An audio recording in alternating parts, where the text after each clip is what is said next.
أعوذ بالله من الشيطان الرجيم. بسم الله الرحمن الرحيم.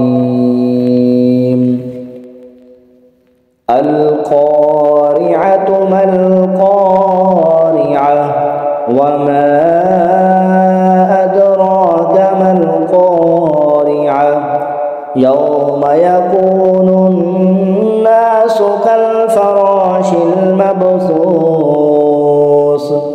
وتكون الجبال كالعهن المنفوش فأما من ثقلت موازينه فهو في عيشة راضية وأما من خفت موازينه فأولئك